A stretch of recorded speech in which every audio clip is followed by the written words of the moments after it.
Dear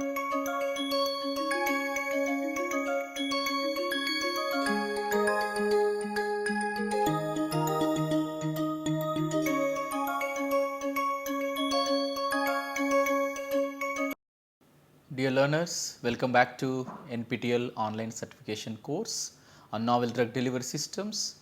I am Dr. Satish Devanapalli, Assistant Professor at Department of Pharmaceutical Sciences and Technology, Institute of Chemical Technology, Mumbai. In our previous lectures, we have started on novel drug delivery systems. We have discussed what are the novel drug delivery systems.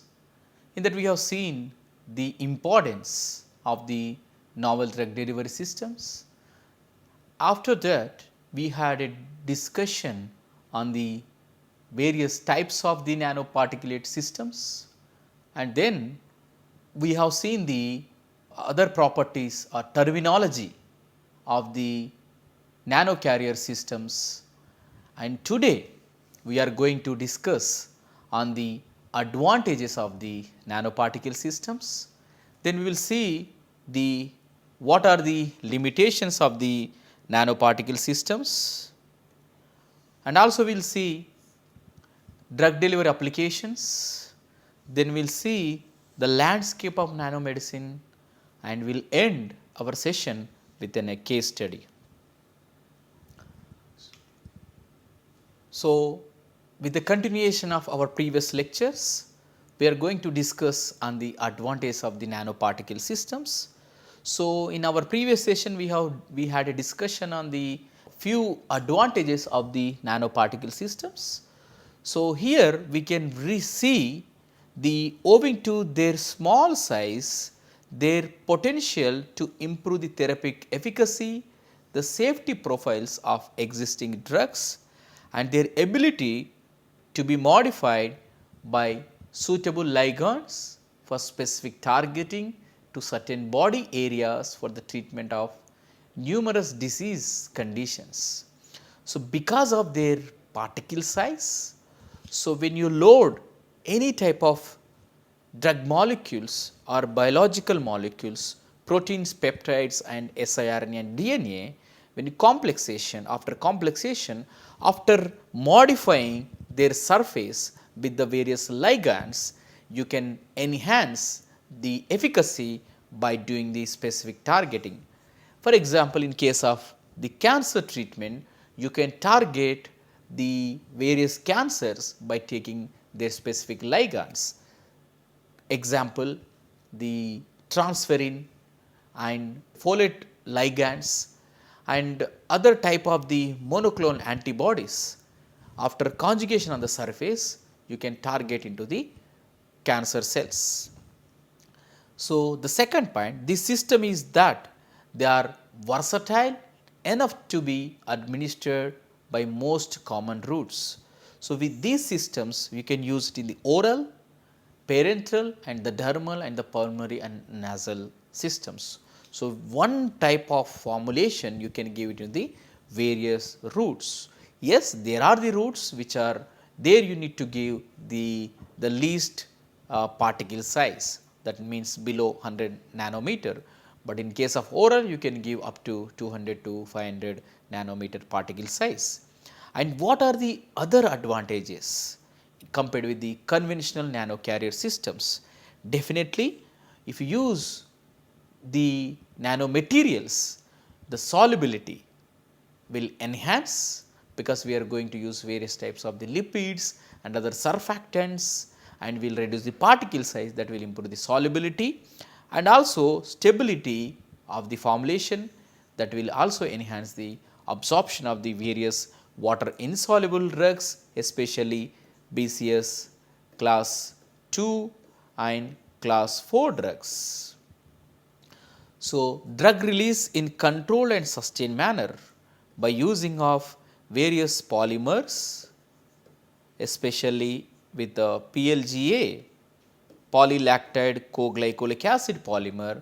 When you encapsulate this, we can expect the release from days to the months. There are the drug eluting stents which we can use up to the years, 10 years. So, that is the advantage of the nanoparticles.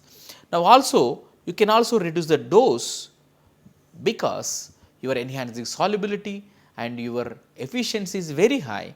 Definitely you can reduce the dose, that will also reduces the side effect. So, by reducing the dose frequency you can also reduce the side effects.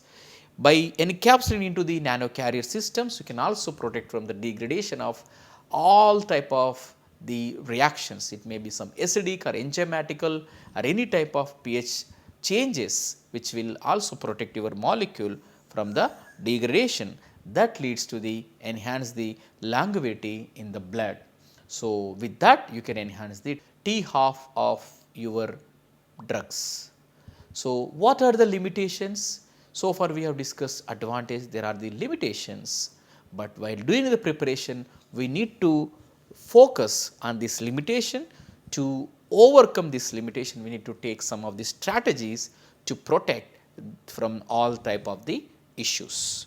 So, now yes, we know that we are reducing the particle size, we are converting to the nano size. Because of these particles they have the higher in the surface area, that will leads to the aggregation.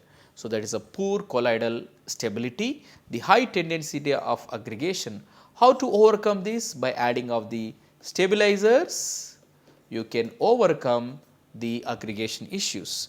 Limited drug loading and burst release, yes, this will happen with the when you use the liposomes or some other type of the hydrophilic type of the carriers, that leads to the limited drug loading, the low amount of drug loading, also burst release. Yes, when you prepare inorganic nanosystem or some of the synthetic polymers, you need to use toxic solvents, that leads to the degradation of your molecules.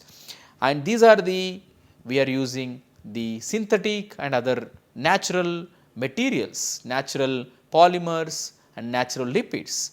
Definitely that will show the immune response and some of the allergical reactions with this type of the nanocarrier systems. And these cause especially with the inorganic nanosystems. So, for example, silver nanoparticles and the aurum, that is gold nanoparticles, and iron oxide nanoparticles, which may releases some of the species that will induce the oxidative stress in the cells. That leads to the damage of DNA and the proteins. So, generation of free radicals and the reactive oxygen species leads to the damage of the DNA. So, for that we need to take required precautions during the synthesis. Yes, poor biocompatibilities and environmental hazards also possible with the inorganic and metal nanoparticles. Scale up and regulatory challenge is one of the major issue compared with the conventional systems, because we do not have any regulatory systems for the nano drug delivery systems. And also scale up is the one of the biggest issue, that is nothing but reproducibility as well as continuous production of the nano system, one of the major issue, but most of the industries are working with the regulated body to resolve all type of regulatory issues. High manufacturing cost because the cost of the materials, and it require dedicated equipments, they require dedicated facility, that leads to the higher cost. So, these are all the current limitations in the novel drug delivery systems and other nanoparticle systems. So, here we are going to see few types of the drug delivery applications. So, in upcoming our lectures also, we are going to discuss on various types of the nanocarrier systems, as well as we are going to see their applications in our upcoming presentations. So, here you can see, first we can see in the drug delivery, that is antibacterial delivery applications, and most of the bacteria respond with the multidrug resistance. To avoid multidrug resistance infections, we can use as in nanocarrier systems, which will help for the treatment of the multi-drug resistant infections. So, with this we can also use in the antibacterial applications. Similar type of formulations we can also use for the treatment of the various types of the cancers by encapsulating the various types of the anti-cancer drugs into the nanosystems that will stop the growth of the new cells.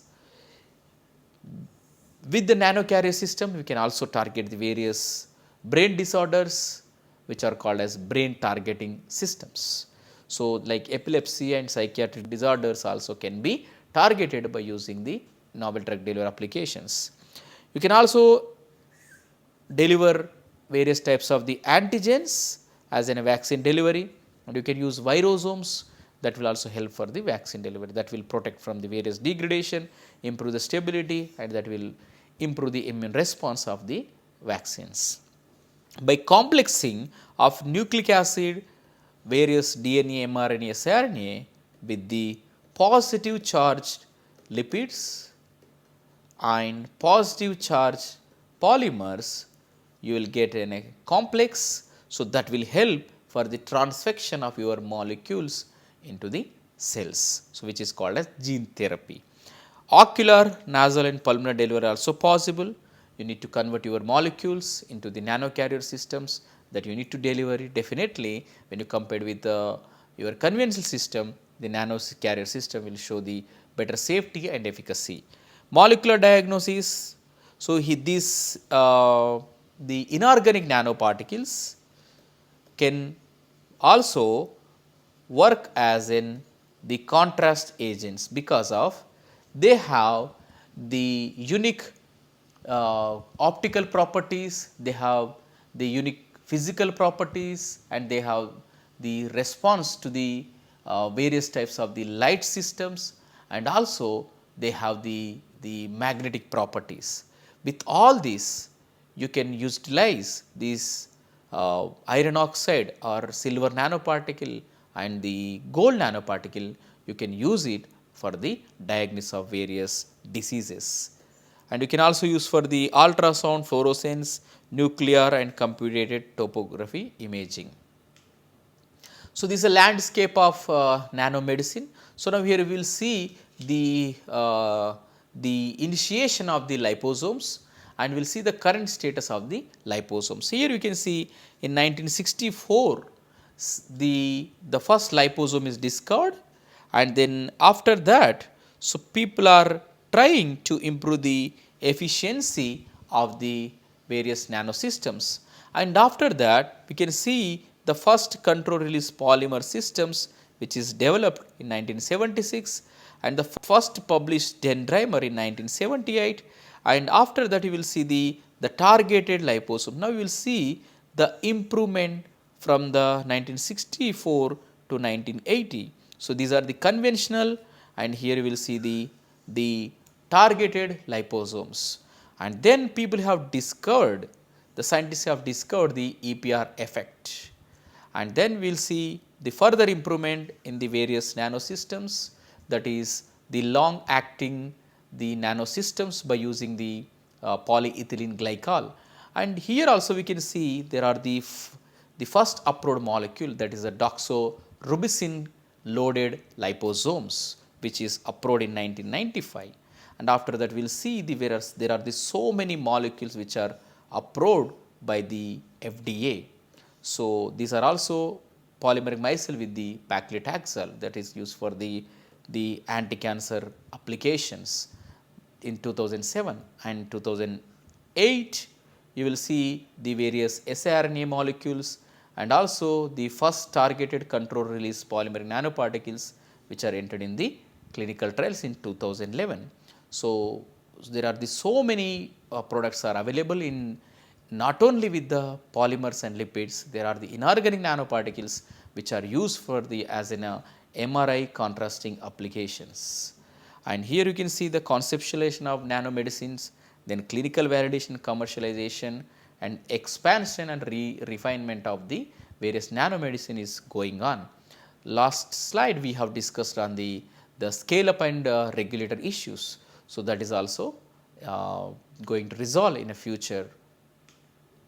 And this is one case study. Here we will see the how nanoparticles will form. This is a simple example. Now, you can see these are the poorly water soluble, maybe you can consider BCS class 2 or class 4 drugs to improve the solubility as well as bioavailability, stability of formulations.